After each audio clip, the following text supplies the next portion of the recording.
The following is a production of the University of Minnesota, driven to discover. Hi, this is David Arundale, your host for the Peer Assisted Learning Groups podcast. Thanks for spending some time with us today. In this podcast episode, we have a conversation with Louisa, who is a student study group leader at Florida International University. This is the final part of a four-part series from FIU. We begin our conversation with Louisa when she describes her vocational path to pursuing a doctorate in clinical psychology as a result of her experiences as a tutor and a small group leader. While she provides academic support for a number of courses, I asked her to focus on one course and why it was challenging for first-year students. She provided insight into why organic chemistry was so challenging. She then provides examples of detailed learning activities that she used during the study sessions. Her comments were very similar to other study group leaders who focused on building self-confidence of students as a critical attribute of their future academic success. Louisa completes her story by sharing how she has changed personally as a result as serving as a tutor and a study session leader. Well, let's listen in on our conversation. Well, hi, everyone. Glad to have you join us again for another episode in the podcast series.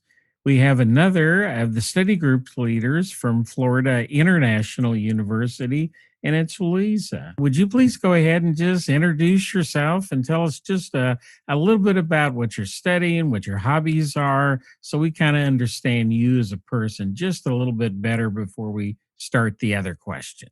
Alrighty, hello. I am a biology major with a psychology minor. I am about to graduate spring of 2021.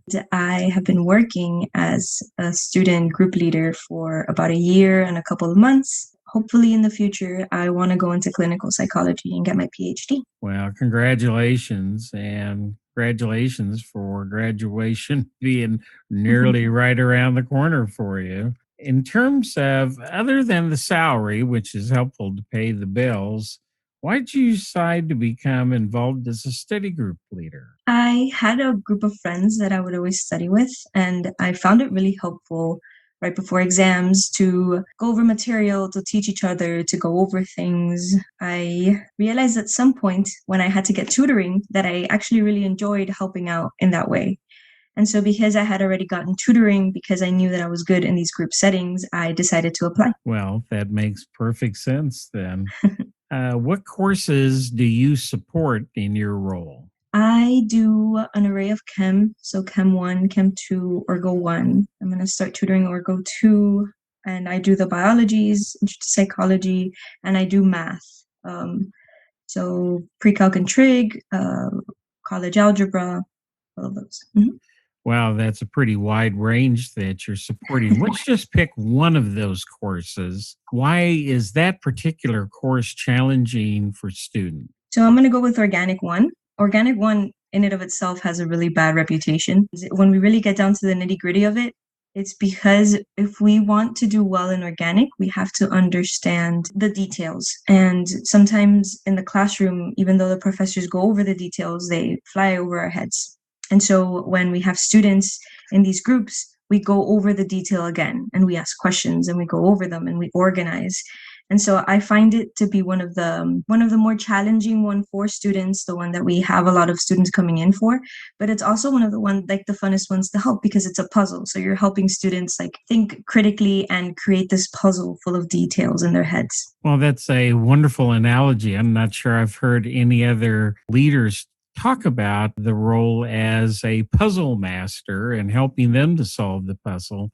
What are some examples of the details that are challenging for the students in that course? Realizing the patterns within organic that will show up at the beginning and you will see consistently throughout. And sometimes as students, we get overwhelmed by the amount of information, and we don't realize that if we find the patterns, that information is organizable and easier to manage. How big is the reading material in the course? For Chem 1 and 2, or at least the way we manage it here at FIU, we have workbooks. And so it's not so much reading as it is practicing.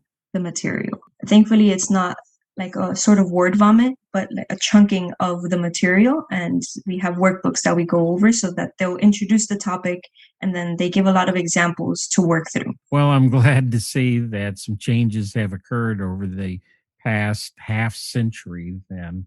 Well, you've already identified what are some of the activities that you do that's looking for patterns.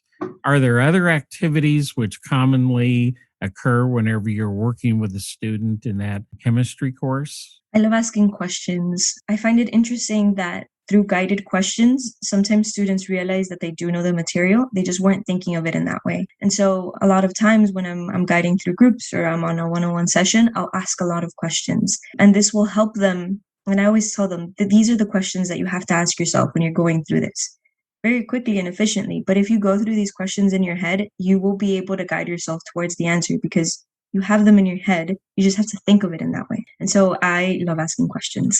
Well, do they ever get frustrated with you asking questions rather than giving answers? Yes, they do. Sometimes it depends on if I've had more sessions with the student or with a group of students and I know they should know it, then I won't give them the answer until someone says something similar to it. And sometimes that's frustrating, but it also, I feel, helps them realize that they shouldn't second guess themselves. Because usually when I hold out and I don't give them the answer and it's been like 5 minutes and everyone's like freaking out, they realize that if they tried, they would be able to figure it out. And so sometimes I feel like asking these questions and not giving them the answer until someone says something wrong or right, it's letting them know, okay, just doing something is good enough, for now. And then, let's continue. What did you do wrong? What did you do right? Getting it wrong is just a step to getting it right. And so, yeah, they do get frustrated. And yes, I let them get frustrated. And then I let them know, look, like, I need an answer from you. I need you to try and I need you to try and get it wrong and then try to get it right. And then we go from there. Other times it just helps builds their self-esteem. Like, yes, I do know this right off the bat. Here it is. And so it helps in various ways. That's really profound. You just said all of the things, but I was just struck particularly by sometimes the first step in getting it right is to say it wrong or to get it wrong and then learn from that and move on. Did I say that correctly? Yeah.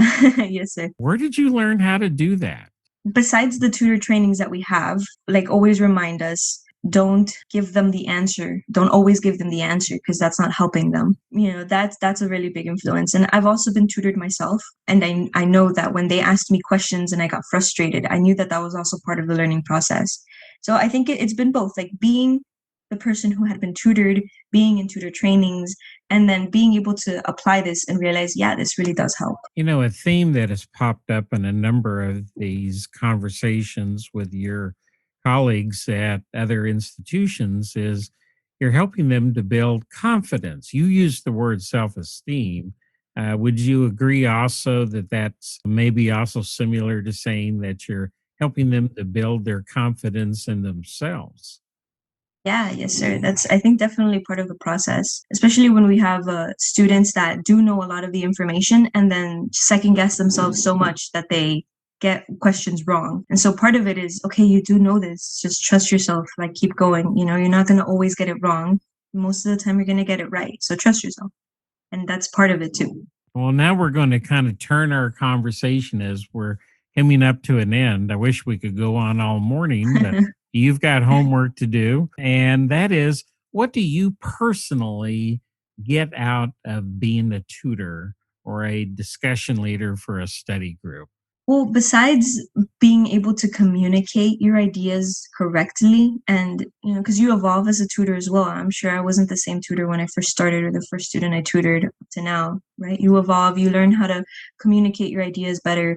You learn how to be more patient, more kind, more understanding towards the individual, but also more stern when things go not the right way. And so I think it's just growing as a person and then also being able to enjoy and seeing like the growing of the other person.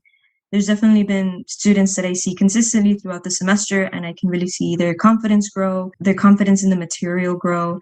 And so it's also very nice to see that throughout the semester. And I think it's a giving and taking with everything, right? And in the community of tutors as well, we get to meet new people and do things like this, which are challenging, right? Scary, but also really good. Well, we're going to end up with you having the final word, and that would be what's one last thing that you'd like to share with them?